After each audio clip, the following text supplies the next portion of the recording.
what have you done for me lately? It's Coons, what have y'all done for us lately? And if there's no answer, the only thing we owe them.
Welcome to this talk show.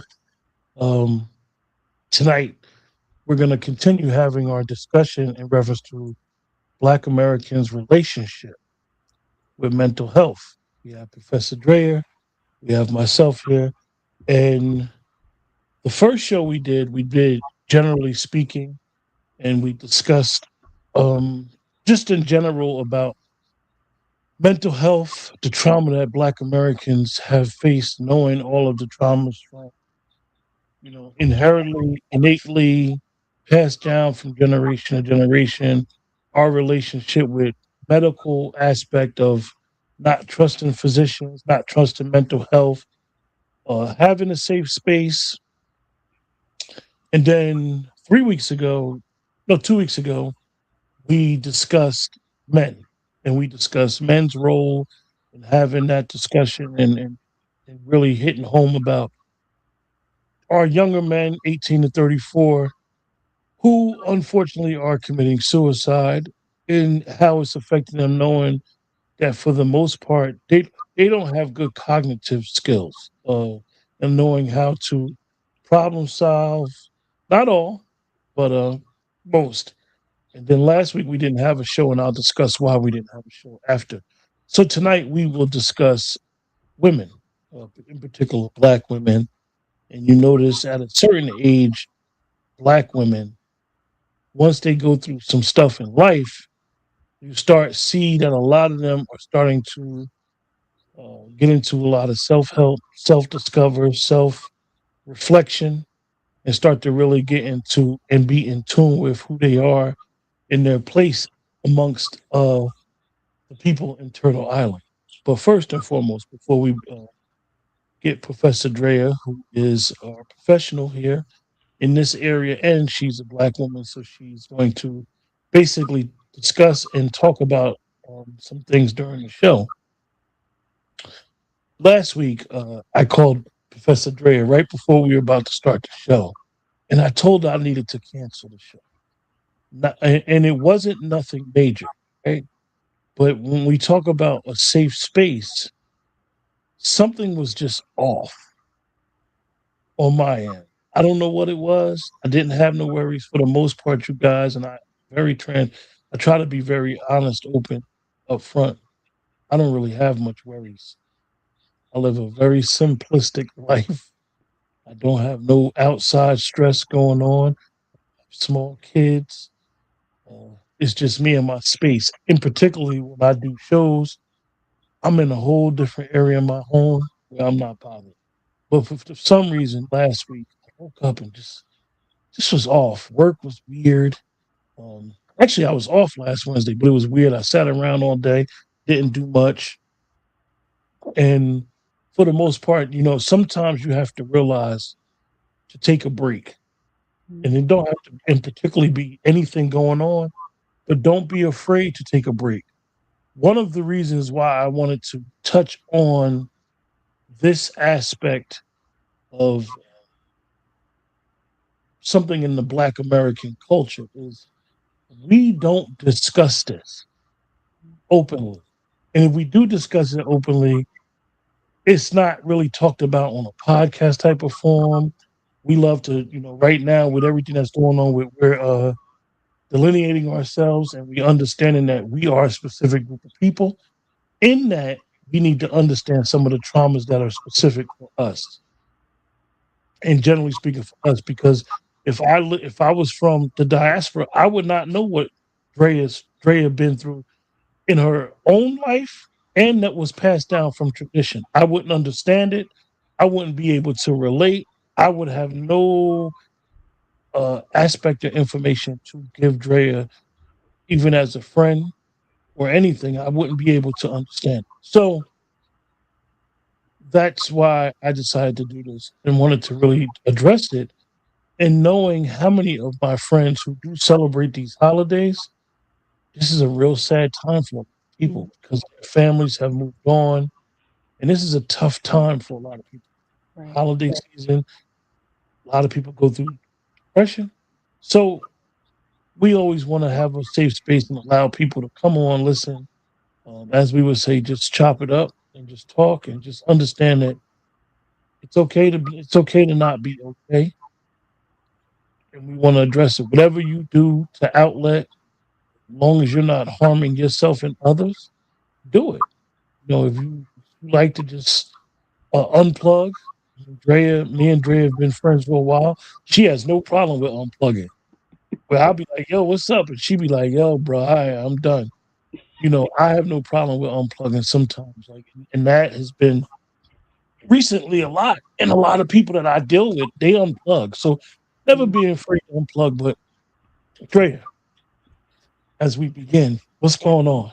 What's going on, Q? What's up, everybody? I hope everyone is being safe and uh, secure and in a peaceful state of mind. And like you mentioned, this is a tough time of the year for everyone. And I have wrote blogs about this because a lot of times people don't know how to process or even grieve, or they're in that complicated grief during the holiday season, and they put a lot of pressure on themselves due to try to keep up with traditions for people who may be ungrateful. You're trying to keep up in a society in which people are really drowning financially, emotionally, spiritually, physically, right? So it's just, I just want to hold space for everyone and say, you don't have to participate. You can give your family an hour and be out, but, just make sure you take care of yourself first. That it's funny that we discussed this, and this is something that I think um, for those in the chat, Drea and myself have been doing shows together for a while. And we always do like a thankful show towards the end of the year and just showing some gratitude. And think about what I had just said when I opened, and I thought about something that Joy Reid had did, and who she is, and everybody should know that I'm not a fan of Joy Reid, nor nothing that she says. And I remember when Joy Reid had someone on her show last year or the year before. I think it might have been the year before because I think her show went out last year before election. And she literally she had a doctor up there, a black doctor. I don't know if they were black American, but they literally told the audience to not celebrate Thanksgiving and Christmas with their family if they voted differently. This comes from a person that does not understand the communal aspect of why we gather. For a while, there has always been a lot of Black Americans that were not partaking in the actual holiday, but the ritual of family getting together for Thanksgiving, Christmas, and knowing if you didn't know anything about Black American history, the history of the New Year's Day, the Black Eyed Peas, and so forth, for someone that is from the diaspora that doesn't understand historically what we've been through, to tell someone to don't be with their family during these times and not understanding, like I said, the communal aspect of why we get together, cook and you bring a dish over and this one got the potato salad and so forth. That's what we do. So, Drea, when we had this conversation about black women and uh, This, it's gonna this touched deeply because being a black woman for 42 years and counting, and being in a mental health space and seeing the things black women go through is very telling, and it's alarming, especially in this era and the state that we're in. Because I would like to say it's a state of emergency for black folks' mental health, because people are crashing out left and right, and they're packaging it as a story time um, on social media, and it's cringe to me, because people are really selling their trauma, and people are really monetizing off of people's trauma and their own trauma as well to get a bag, instead of just saying, "Let me shut this down. Let me go get some assistance." But we have these platforms in which I gotta get a bag for get my mental health, and when you try to hold people accountable, you're messing up their bag, so to speak. But you know, once again, it's embarrassing, it's traumatizing, because you do have that secondary trauma when you are intaking folks' mental health, especially for Black women, because we have so many stereotypes as Black women from the beginning of time, and the stereotypes is not even dying down anytime soon, because a lot of times we make ourselves a caricature, you know, instead of just down a step back, like, hold on, I just really embarrassed myself, put all my business out there. And we don't have that, we don't have any privacy or boundaries when it comes to our mental health being on full display, because we actually put ourselves out there. one of before I get to the first question, I got a couple of questions for you because I noticed that when I asked you these questions, um, it will previously get a lot of times we could just have a conversation, but sometimes if you don't ask the question, you won't get the answer. You know what I mean? I Before I get to them, a couple weeks ago, Amanda Seals. Amanda Seals made a post in reference to Charlemagne. Charlemagne, this was around the time everybody thought he was getting fired, right before. She made a post in reference to him speaking truth to power. And she said that Charlemagne is not serious about the work, putting the work in. Because, Amanda Seals feels as though that she's considered one of the black radical thinkers, right? But anyway, this is not about her, but this is about something that she said in reference to this conversation and what happens. She said he was pressing Kamala Harris on something, on a question. And Kamala Harris, black woman. I need you to explain what that means. Black was on black woman. That's an interesting term. I've never heard black woman him. To me, as what they say, as an East Coast girl, as a Bostonian, now Southerner, I would say, is she saying she sunned him, like she embarrassed him and put him in this place? That's what I interpret it as. But every black woman don't sun people, and they know how to rightfully put people in their position or space, without having this whole like, oh, I black woman him, because that sounds also emasculating. I You. think I think that's what Amanda Seals was saying. And Oh, okay. she was saying it in a very unique way that a lot of our black women in power will do to black men on a platform. Well, she'll one up him and use her black womanness, as if that's a word, as a way of whittling away and using her cunning abilities as a black woman Right. to basically nigga explain nigga explain the question away.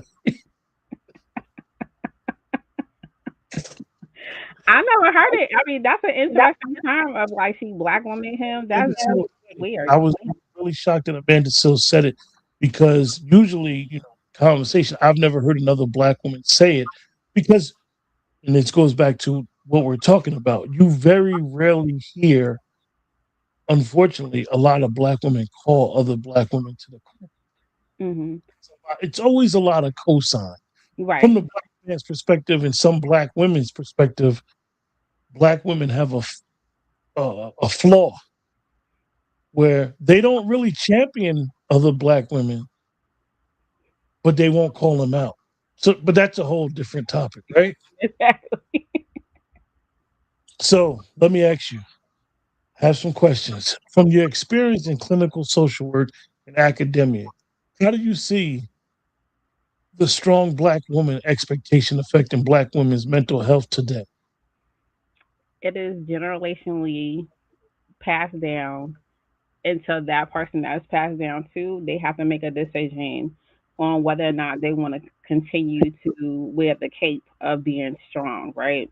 And a lot of times when we are strong, we're actually suppressing our actual true feelings of, once again, holding space for ourselves, having those boundaries, going to a therapist, and really just seeking some type of assistance. In the spaces I've been a social worker for 19 years, been in academia 7 years, and have worked at a HBCU, worked at a PWI now, and I have seen the trope of being a strong black woman, working with all black women at one point, having, social work as a majority woman led field. And then teaching and surrounding myself with students who are, black students, especially young ladies. So seeing that trope being passed around, you can see it in the attitude, you can see it with overperforming. And what I mean about overperforming is I gotta, get straight A's. I gotta be the leader of all the organizations on campus. I also gotta be top notch because they may be first generation college student. They got to get this bag. They have to have a certain image, which is actually is killing us holistically. And when I'm saying killing us holistically, mentally, I had to have talked to a lot of students off the ledge because they wanted to unalive themselves. A lot of times, they also open up to me about, essay, different abuse that they have gone through, and that cake come on, right, as a protection, as a shield from, I'm good. I'm a perfectionist. I look good as long as I have the makeup on and I'm receiving in the classroom. I'm good. But we don't take the time to really unpack or have those safe spaces to unpack those things. So I see it all the time. So I always tell my students this. I keep it real with them. I say I have my therapist, as people talk about the board of directors, as one of my board of directors that I will call and be like, hey, I need to go to a session. I have very limited people in my life that I trust with, hey, I'm not okay. And this is what I'm going through. And this is a plan that I have to get myself okay. And sometimes I may have to withdraw. So I'm the example. So I just don't tell my students like go to therapy, go do this. I'm actually doing those things myself to model because a lot of times we don't model what we preach. And I'll have to say for me being um in my family, the first in a lot of things, I had also said to myself, I'm just gonna be the person that's breaking generational curses and cycles, and that's a hard thing to do. And I have done that. I've been the blueprint of that, and it's a lonely place to be. But you have to once again equip yourself with the board of directors that's going to hold you accountable. Because I have been called out by Black women, and whether it's my best friends or whether it's my therapist, mentors, or whoever, and I didn't crash out because they called me out and held me accountable. I had to sit with that and say, yeah, I need to change some things about myself and actually do the work once again. So, once again, it's all about modeling and not just crash out because someone held you accountable and saying you can do better than this. Yeah, great perspective. Hey, Sister Star, what's going on? Sister I Star, saw hey. you. I saw you just now on Dr. Short's channel, Sister Star. Yeah, he's back. I actually talked to Dr. Short the other day, Oh, and I'm going to intend on calling him tonight. He's back doing content, letting everybody know what's going on, and addressing some of the stuff that's going on. And Sister Star, you are correct. The strong black woman mindset has made black women unable to get along with other black women. That is so true. I remember some time ago I had put a question on Facebook, And I said, "What the hell is a strong black woman?" And I pissed them women off. I said, "I've never heard a strong white woman. I've never heard a strong Latino woman. I've never heard a strong Asian woman. What does that mean?" And it's amazing how we will allow someone else to put a narrative on us and it becomes who we are. Mhm. Instead of realizing you don't have to be strong. You could be vulnerable as hell. Like, what does that mean? You're strong. What, where did that come from? And we need to be mindful of stuff like that. So, this is another question in reference to your students. So, you work closely with future social workers through a field of education. What gaps do you notice when it comes to what gaps do you notice when it comes to preparing professionals to support Black women specifically? What Sister Star say? We don't get along. We don't get Mm, along, and I'm a break it down. Especially, we don't get along. Especially if you look, I just say it. We look a certain way. We look good. We talk a certain way. Articulate. People. You may be a likable person. Um, you may be no nonsense. See, people think because I'm like cool, calm, collected, but I'm also no nonsense. So everything I'm saying, I've been through that, and so I have to once again tell my students because once again, is social work is heavily female oriented. Of y'all got to get along because your client may bust you upside your head. I tell my students that because you're dealing with people who've been oppressed, who's in a vulnerable state, who don't want to come to social workers or don't want to get help in the first place, right? Especially if they mandated. Oh my God, if they mandated by the courts. So you have to get along with your coworkers in a professional manner. All that, oh, I don't like the way she look. I don't like the way she rock her natural hair. That gotta go out the door because that has nothing to do with you. And my motto is this has been my whole professional life. We're here to service the clients, the students. That's it. I'll come in, I'll speak to you, but when it comes to the mess, that's when the buck starts here. So I have to always do a lot of interpersonal development of just even how do you conduct yourself, as a black woman. That's first because you're going to be a black woman forever versus a social worker. When you're going into these agencies, like nonprofit agencies, a lot of us don't run them. It's mainly white women or a white man who's the executive director. How do you professionally have an ethical relationship with them? Because ethics too. And also too, how do you still show up as your full self because a lot of times a lot of women be fronting, a lot of black women be fronting, they wear a mask. They code switching. I don't do the code switching. I never changed my hair up. When I went on interviews, you're gonna take this natural hair, what they call civil rights hair. Well, I guess I'll be wearing my civil rights hair to the interviews. And I civil have rights. never, yeah, that's a big thing, appearance. And I never had got rejected from a job because I wore my natural hair, which is another episode we could probably have a conversation about. But we have to have those conversations first before you can go out into getting an internship. And I mean, it when I was in my role as a director, I had to have a lot of conversations in my. 'Cause I taught an interpersonal skills class about those things, even how you dress. Because I understand you want to look like Cardi and Meg, but you're not in the entertainment field. You're in the helping field. You're in the mental health field. So it's. I had a lot of conversations about identity, culture, ethnicity before we can even get into being a social worker because that ties in and you sometimes you can't separate it because that's who you fully are. You can't change your skin color or your gender when you go into an interview. Wow. Wow. So, we're not gonna shift away from, but the questions might seem like they're a little all over the place. But the questions talk about. So this next one speak about compassion fatigue. How does compassion fatigue show up uniquely for Black women who are caregivers, educators, and leaders? Compassion fatigue is, I say it the most plainest way. I'm sick and tired of people. And when I did a lot of presentations on compassion fatigue, and people would look at me like, "Why did you say that?" I'm sick of people. I'm sick of people, and I'm not good. And once I get to that, I'm sick of y'all. I'm sick of caring. I'm sick of being empathetic. That's what we see now. We see more apathetic.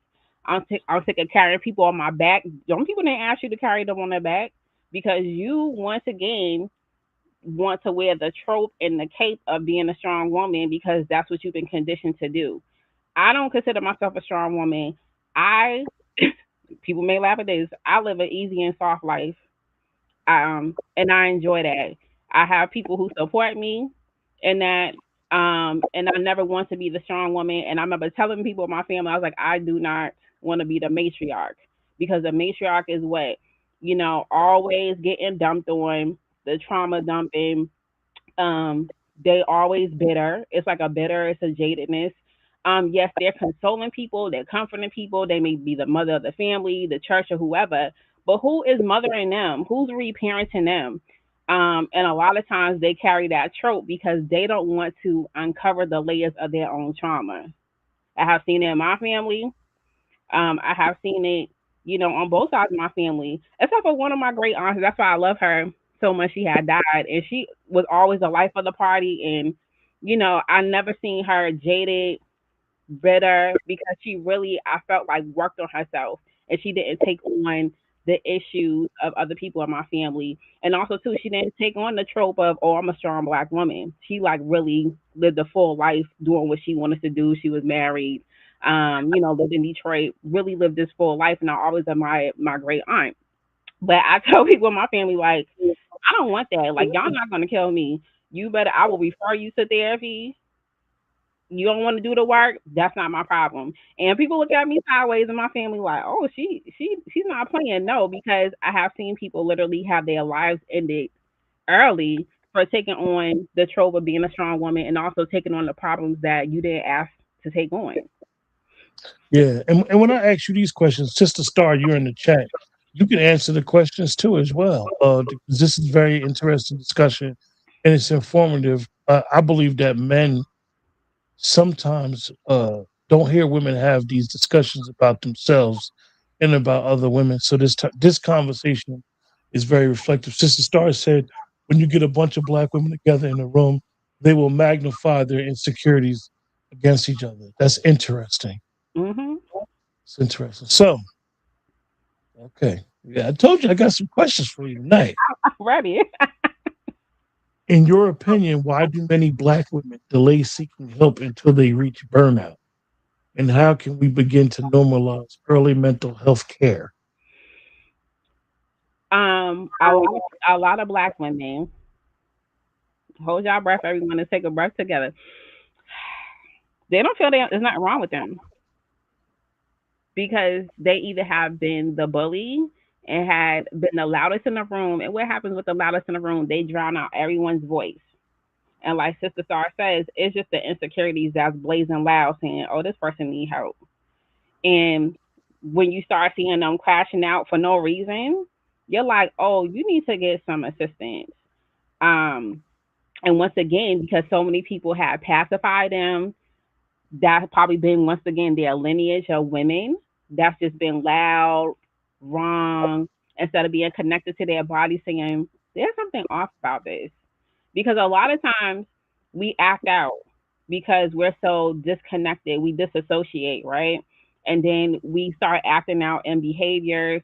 We start, that's why we got the crash outs, we got the story time, and then you're listening, you're like, sis, you should have been got some help. Your whole family sound like they should have got some help. But also too, as a social worker, I have been trained. You are a product of your environment, and once Mm, you stick in that environment, you can't keep going back to that environment thinking you're gonna get well. You're gonna get what?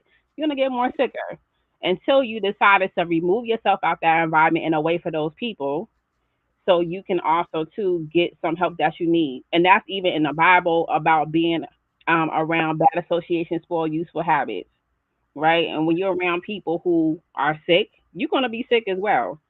So a lot of times when you're in situations in which you're around people that is in a dysfunctional environment, who's gonna tell them that they need help? Because they're gonna get barked on, right? Somebody's gonna bark on them, like, "Hey, you need to get some assistance." And then you'll hear the excuses of, "Well, I don't have insurance. I don't have this. I don't have that." There's so many resources that's out there.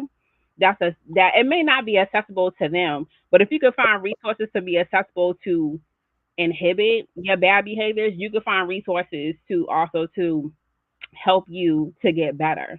So a lot of times, once again, they usually do not get the help that they need until it's a dire situation. Until, let's say, they're end up in an emergency room, then here comes the medical social worker, here comes the, probably psychiatrist that has to do an evaluation at this point. But we shouldn't get to that point in which we have to be institutionalized in order for us to receive help. We should, once again, if someone's saying, hey, there's something going on, starting with school, instead of, I'm talking about like elementary school to high school, if you have some your teachers like, why you keep acting out, or why is this student always fighting, that should be a pause, like, this student needs to get some help. But once again, you got the parents who's coming up to the school ready to fight the teachers and the counselors. That's a dynamic of dysfunction in the family. So, when is someone going to break the cycle, have the courage to break the cycle of receiving help? Wow. So this one is a little bit of more specific, which is interesting. Based on your work at the Careerist Project and your Brown Girl from Boston platform, what role does career stress and professional identity play in Black women's mental wellness? Black women, y'all can get mad at me. Just because you are bored, don't get another degree. Mm, You don't need to get another degree because you are masking something. You're not bored, sis. What you masking? You need to go take that resource of the degree, in which you're gonna be in debt again unless somebody's gonna fund that degree, to go get you some help to really figure out, why do I need to go to law school or medical school, and that's not even your path. Is it to get a bag to fund your lifestyle? Um, I remember when I was at my previous job at my alma mater, everyone, you should get a doctorate, you should get a doctorate, you should get a doctorate. Now, mind you, I have my master's, I remember when I and I've said been it to you. licensed. And asking one of my mentors, I said, "Hey, Doctor such and such, these people saying I should get a doctorate. What do you think?" So she said, pause. She told me to pause. She's like, pause. If she did a prayer, we prayed, and she said, Andrea, you've been in academia all these years with just a master's degree. Why do you need to go get a doctorate? Do you want to be a president? Do you want to be a dean? Do you want to be a provost? And I said, no, I don't want to do those things. She's like, you're already doing the things that you need to do. And I was on a tenure track at the time. So, sometimes we need to have that woman. It was a black woman. My mentor was like, sis, you don't need to go get a doctorate. You're gonna go through all type of hell, getting a doctorate for what? To say you doctor such and such. So a lot of times it's the status. And why do you need that status? Once again, remember I went back to, you're overperforming because you're masking something, because you probably don't think you're good enough as is. And a lot of times, a lot of black women don't think that they're good enough with just 1 degree, 2 degrees, or 3 degrees. They're like, oh, I gotta go get it all and have all these you know, uh criteria behind their name. And I'm gonna tell y'all this, and y'all get mad too. Most black women that I came across, Andrea came across, that have all these degrees, they have some type of unaddressed, unresolved trauma. And I have worked with black women with PhDs, and most of them are hell to deal with. They are just, you don't want to deal with those people. Some of those people are so unhinged, and they think, well, I'm the ish because I'm Doctor Such and Such, and like I said, 9 times out of 10, they have some unresolved trauma. So before you go thinking you need another degree, have a and be open to receiving that feedback. Have a conversation. Probably need to take a pause. Go take some sessions with a therapist or a career coach to see. And when my best friend and I started the Careerist Project, it was for reasons of, hey, let's come together to see what other skills you may have, which you may need to take those skills into another industry. We never had say, oh, go get another degree. We have women in our cohort who went to law school, who lived abroad, and they was unhappy. They was unsatisfied. And once they, start uncovering those other skills that they had, they transferred them into another field and was able to be satisfied with their lives. You have to be, like I said, content with you, content with who you are. But a lot of times, again, those degrees just mask insecurities, and also to one up another black woman to say, "Oh, look at me, like I'm doper than you. I got another degree," and not knowing that you're drowning in debt. And going to grad school, for those who have never been to grad school, that's a whole like process within itself. It is tough. Even when I got my master's, it was tough, and I got my master's way at like 23, 24. That is another level of, like, I'll say, pledging. I never pledged in my life, but you have to have a certain type of dedication, commitment to getting these advanced degrees. And you have to remember, what's the purpose? Is the purpose is to have clout, or the purpose to really help, humanity? It's amazing that you brought that up and explained that question is because we have seen black women's degrees be weaponized against each other, their mates, their counterparts, and so much so that they even made up the statistics that black women are the most educated women. That's not true. And it's a statistics that's not based off of, how can I say it? Because you can look at some data where it would support the argument. But when you furthermore look at the data doesn't really support the argument. It is still white women because it's a more majority, it's more white women in schools than it is black women. So it's amazing that, what does that mean if it was true? Oh, black women are the most educated demographic. What does that mean? Like, like what does it mean? Like, why are you going to try to weaponize your education on your family, on your counterparts, on your, like you said, on other black women? And the reality is that you're using it as a masking agent to deal with some underlying issues. So we need to really, really, as a community, we need to address that and understand how one of the tools of the dominant society is to use and to pit us against each other: education, health, mental illness, and so forth and so on. What are some cultural responses, approaches, or practices you believe that are essential when working with black women in therapy or social services? Um, Spirituality, bring that in, but it, you have to also to respect people's spirituality practices, and I think a lot of times we don't do that. Because people are tapping into other spirituality modalities that is helping them with their lives. See, everyone just feel like, well, I just got Jesus, Jehovah, Allah, whoever, I'm good. No, you can bring that into, your therapy sessions, and whatever. Some people just feel like I can pray it off, but you can also intermingle, interchange both of them. And respect people's practices. That's very important because what they may have practiced, they may have found some type of comfort, solace in that, and that doesn't mean that you shouldn't take them on as a client because they chose to do X, Y, and Z. It also too should push that clinician to research. Okay, why did they get into this? Ask your clients that as well. But a lot of times, that's definitely number one. Also, number two is what are some other things that Black women, what do they enjoy outside of going to school, their job?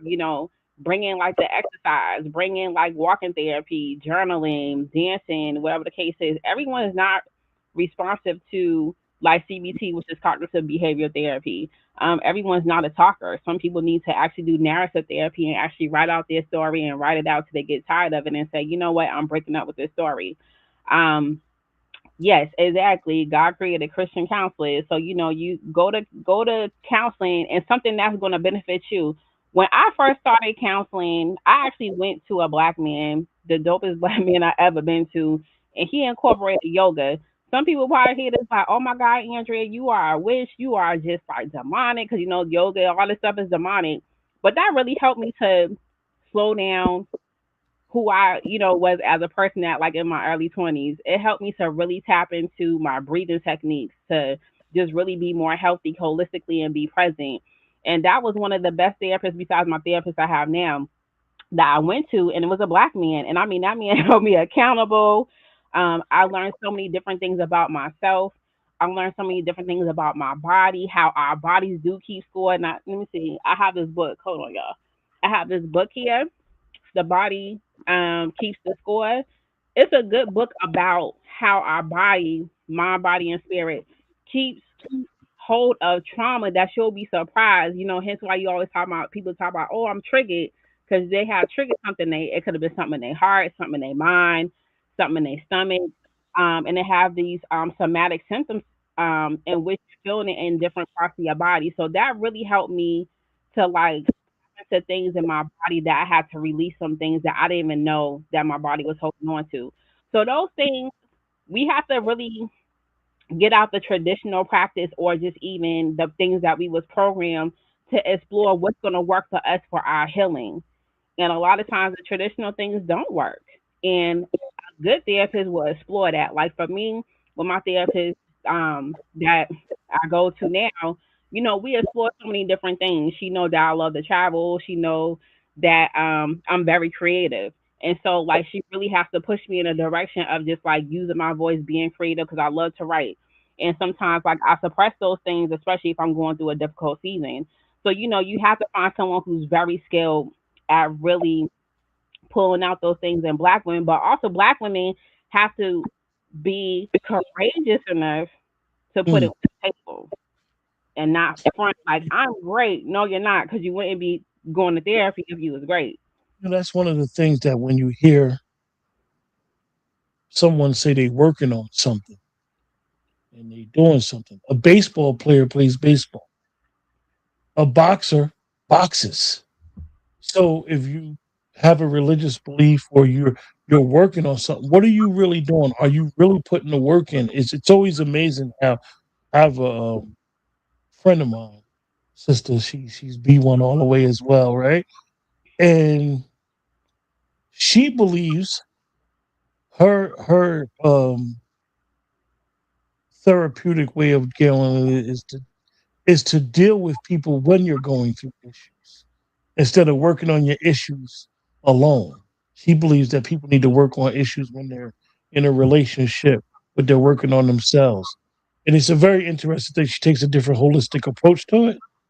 And one of the things that I noticed is that we love to ask for a victory lap when we sacrifice.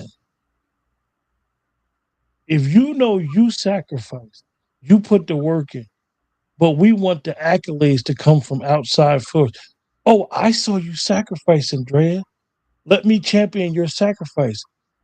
I'm never going to be able to understand your personal sacrifice and what you did to get where you at.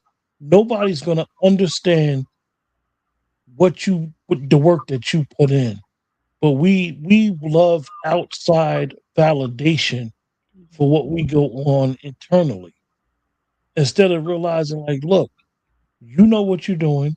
You know how hard it was to put the work in to address certain issues or to accomplish a certain goal. Nobody else is going to understand that. And if they do understand it, they're not going to understand it like you because they didn't sacrifice it. You did. Mhm.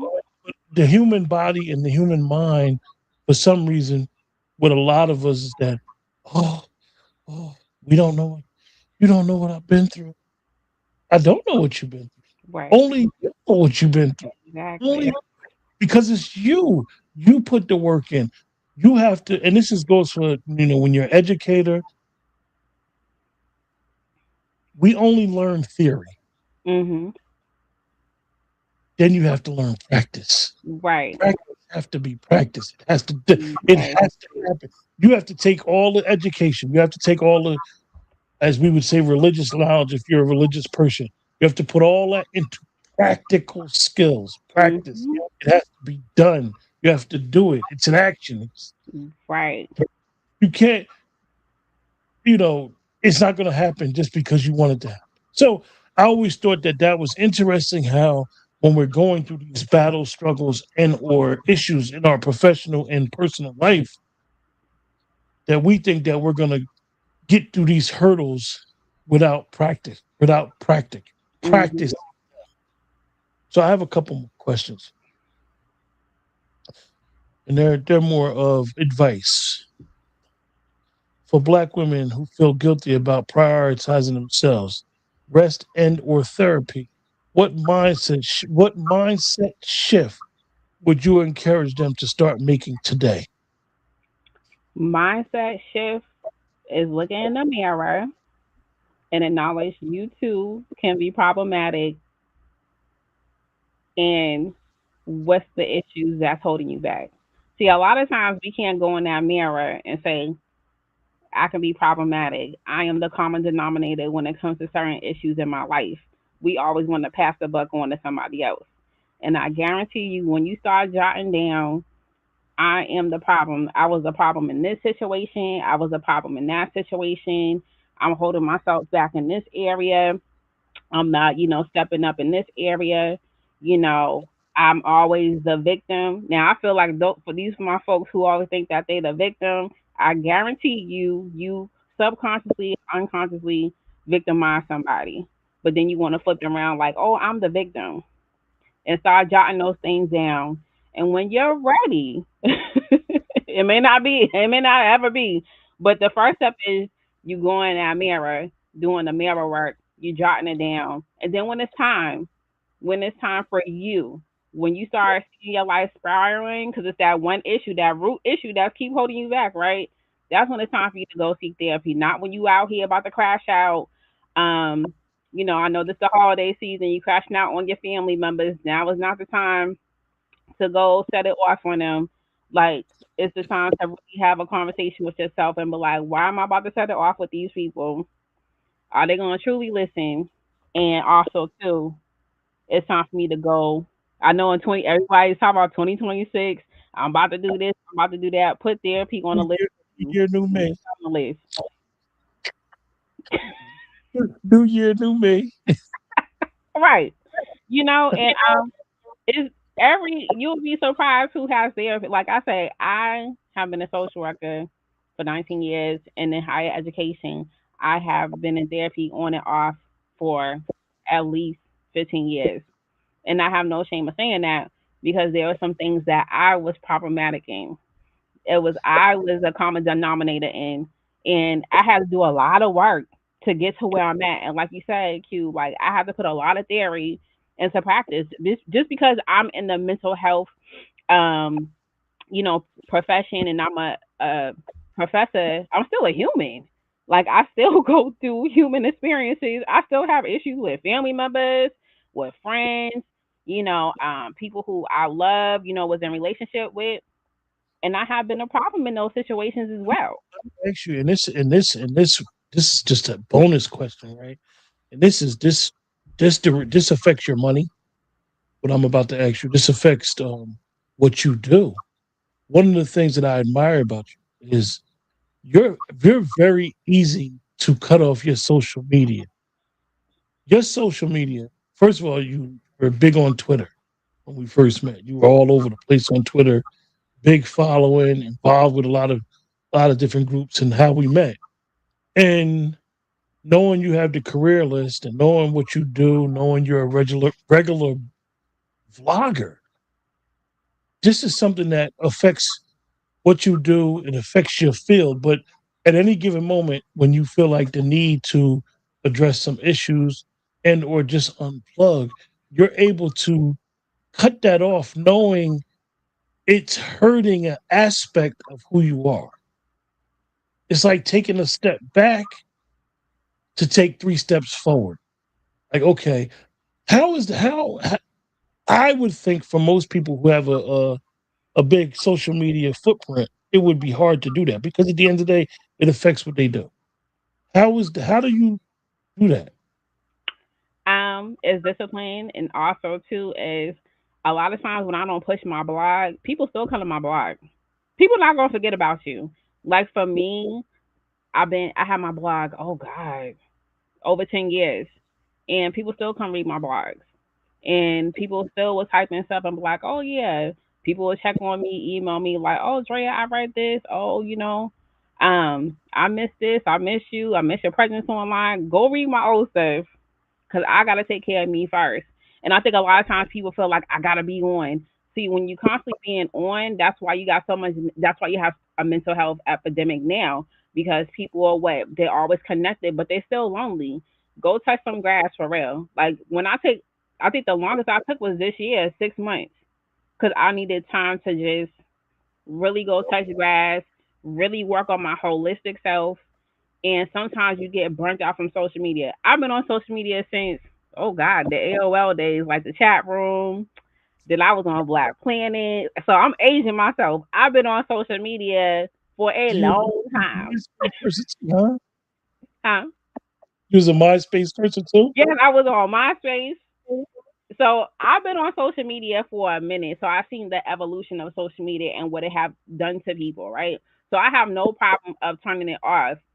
Like I'm not, I have no problem blocking people. I will block you in 2.5 seconds. You're not gonna talk to me crazy, and I'm not going back and forth with an avatar because you may be mentally unwell behind that avatar. So I'm not going back and forth with you.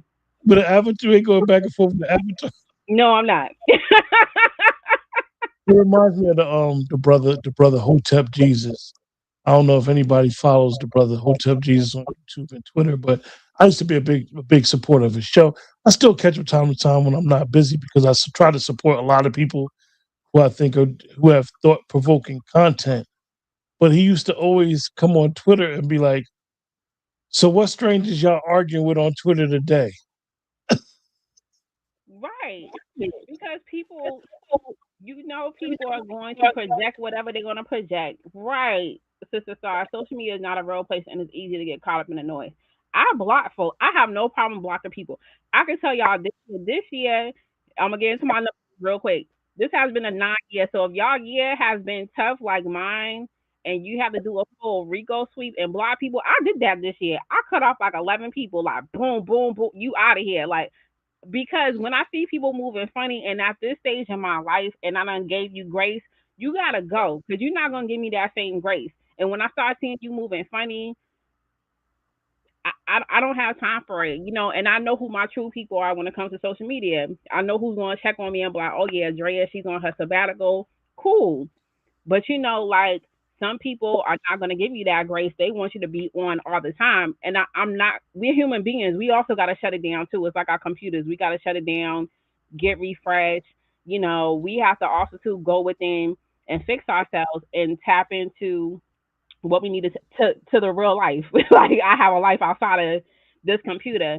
But I don't argue with people online, and that I'm on Threads now. I love Threads. It reminds me of Twitter because I can talk my talk and say anything I want to say within So, measure. Threads is your new Twitter. It is. I love Threads. I be on Threads more than Facebook and Instagram because I'm a writer. I'm a writer. I'm a thinker. I'm a reader. I love it for that aspect. I don't need to be performing. I like TikTok because I like to see the videos. I don't gotta perform. I can write. I can go comment on certain things. Like yesterday on Thursday, y'all. Listen, I'm a museum person, so I said, "Hey, these are the museums I want to go to." I had about like 500 people say, "Yo, go to this museum." Go. That's why I like stuff like that, so I can get recommendations because I love going to museums. I'm a nerd. I like certain things. All that story time and boom, let me tell you what happened. I'm not the type of person to put my business out there unless I want you in my business. Then I will personally call you. But It's interesting to say that because I had a conversation with Keisha earlier, and we were talking about how some people will use social media to want to argue and debate with you, and it's like, yo, I'm not debating. I like vanilla ice cream. Why are you trying to debate with me about because you like chocolate? Like you're not going to debate me on my opinion. You're not going to change my preference. I don't like it. Like but it's crazy because we take we have a social media presence, the avatar, like you said, arguing with our avatar, and it's like, hold up, this ain't real. This ain't reality. And I find it interesting, and I mean, and I'm talking about everything.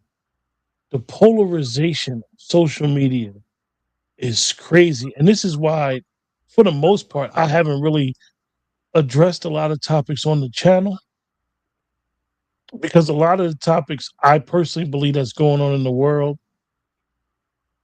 they're not real. If you go to work every day, you don't work, socialize with different people every day, for the most part, what you see going on in this different area of the world does not affect you whatsoever, has no bearing on your life whatsoever. And what they'll do is they'll have you jaded thinking that the world view of someone else affects your reality. Your reality does not see what something, I'll just say somebody that's going on in Iowa got going on. It's Mm, nothing but cornfields out there anyway.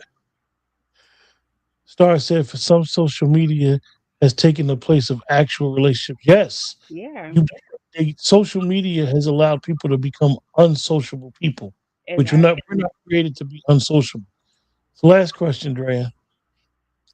If you could offer one message directly to Black women who are silently struggling with, what would you want them to hear and hold on to? It's okay to say no, and it's okay to have boundaries, and no one asks you to keep that cape on. And that's the problem of why you're drowning in depression and anxiety, overperforming and overfunctioning. And when you find yourself in that position, go and seek some type of assistance. And I know I talk about therapy a lot because therapy, when you're honest and when you're putting in the work, and you know when you put in the work and you know when you're honest, don't come on social media like I'm in therapy. You have to you know within yourself when you're getting better. And even like I said, you doing some type of before you get to therapy, you doing some type of journaling. But don't feel like you have to take on roles that wasn't required for you to take. You can always say no. Are people going to get upset? Of course they're going to get upset, right? But people, and when it comes to Black women, with us once again having that strong Black woman trope, exactly. You don't owe your family members or your friends an explanation of why you resting, and we don't rest enough. That's another thing too. Get some rest. If you are for 2 weeks for vacation, go get you some rest because that's important to rest. To rest because a lot of times I have seen women, my family, my mama, other people just going, going, going, and you like you need to rest your body, or your body's gonna shut you down. Your body's gonna shut you down because your resistance got low. You're always sick. That's an indicator to get rest, and also to make sure too that you are working out. My friends look at me crazy because yes, I am very disciplined when it comes to working out. I don't care what you got going on in your life, but I'm going to work out because I need to move my body. And when you move your body, you're moving all that stagnant energy, all that stressful energy out. And also, too, it's been researched stating when you move your body, you are lowering your chances of getting depression, dementia, and other issues as well. And I know people are dealing with seasonal affective disorder or the sad disorder. Walk, get a walking pad, go to your gym. I'm not saying to be a lifter like me. Like I lift, I do two a day. Like I walk, I lift. Um, that's gonna help you with your mental health and to be stable. There's so many people that's unstable out here, and y'all just be careful. Don't be arguing with these folks. Don't be crashing out because you not get the gift that you want. But take care of yourself, Black women. Like please work out. And I know people get upset when I talk about working out. 20 minutes, 30 minutes, walk, even surround your building, even inside. But you got to take care of your holistic health. Like I'm big on holistic health because, once again, as a trained social worker, you look at the whole person. We don't look at just the mind. We look at the mind, body, and soul. And we're struggling so much when it comes to all those things. And when one thing is affected, whether it's the mind, the body, or the spirit, everything's affected because, once again, we are a holistic being. So that's my word for tonight.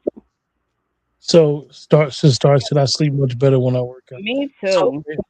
so I do have another bonus question before we close out. So I know that what a lot of people on this channel don't know about you is that you're somebody that knows numbers, that's into numbers, that understand the significance of numbers and numerology. Let me, and this is, I know this is probably like, well, wait, what the hell made him go to numbers after having a conversation about mental health? But we're going into 2026. We're going in 2026, which is a 10. 1 plus 0 is 1. It is new beginnings, right? So 1 is get your mind right, get your body right, get your money right. So it is new beginnings for you. And you get to have a clean slate. Like, think about a blank piece of paper. What kind of life do you want to live for 2026 and beyond? How do you want to feel? How do you want to show up? Right? And not be judged. So you're gonna have to really do some inner work when it comes to the 1 year. Like we just joke about like new year, new me. It could be a new you, right? But are you willing to put the work in? Because you can write down and quote unquote manifest all this dope stuff, but manifestation also takes work. And what it says in the Bible, faith without works is dead. You can have faith. Oh yeah, praise the Lord, I can have faith. But if you're not putting that work in, you're not gonna manifest anything. And also if someone is telling you something, they love you, they telling you a hard truth, they love you, don't just get upset and crash out. Really take the feedback and say, this like the third person that told me the same thing. Yeah, I need to go ahead and work on that. So 1 year universal year, the blessings are gonna come in. Make sure you treat yourself right. Treat people right. You treat your body right because you could get the blessings. And also give things for the good and the bad because you need to have. I needed to have this difficult year for me to now see how there's light at the end of the tunnel, and that also too the Most High really had provided for me, have given me had to really push me out the bed at days in which I didn't want to, and I'm thankful for those difficult days because it also made me more resilient. And also too, I didn't have strength, early part of the year. And that was pretty much my spirituality had to kick in and therapy had to kick in and say, yo, you can do better. And even have to thank you too, because he's like, you got all this knowledge, you need to share. And then some days I don't want to share my knowledge. I'm like, yo, these people ain't gonna listen. And now I have to really rewire myself to say, if one person is listening, I'm set for the rest of my life. That's how I have to go back into like my practitioner days. Like, if I can help one person, my life is set because I'm not going to save everybody. That's not my job. I'm not God. I don't have a savior complex. So, I even have to say to myself, I got to show up differently and stop being invisible. And I had to do my numbers today, y'all, to remind myself, like, yo, I'm not a background singer. I'm like really a person who commands attention and power. And I used to be afraid of that because once again, being a black woman, oh, how dare you? You shouldn't be doing this. You shouldn't be doing that. You shouldn't be in the background. So I had to even relearn myself and how I'm showing up differently moving forward. So Well, glad you could give us that insight. I know you wasn't expecting me to talk to you about the numbers, but no, however, this has been a great uh, three-part conversation in reference to mental health and just getting, just trying to scratch the surface on getting Black Americans to understand it's okay to not be okay. As the brother Hoshimad says, and I'm going to continue to support what he says. Nothing's wrong with Black people. Something happened to Black people. Understanding some of the exterior, outside things that have happened um, to Black Americans. Sometimes we don't realize it's okay not to be okay, mhm, and understanding that we need to be able to have open conversations about mental health, dealing with stress, dealing with depression, dealing with some of the traumas and or things that we go through definitely during this time of the year, and being able and having these open conversations, being like, oh, this is what it is, like it's okay, not trying to laugh or demean or punch down on somebody who may be going through something, because a lot of times we need to learn lessons from each other and not always have to go through the same lessons, right, wrong, and so with that, uh, Professor Dre, I appreciate you and I thank you for joining us for this conversation. And we know you'll be back because I'll make sure you'll be back. All right. Peace, everyone. We'll, Peace. we'll figure something out. With that, everybody take care, man. And for you, those that celebrate the holiday, enjoy your family. Yes. Hold on to them. Life is very precious. Take care.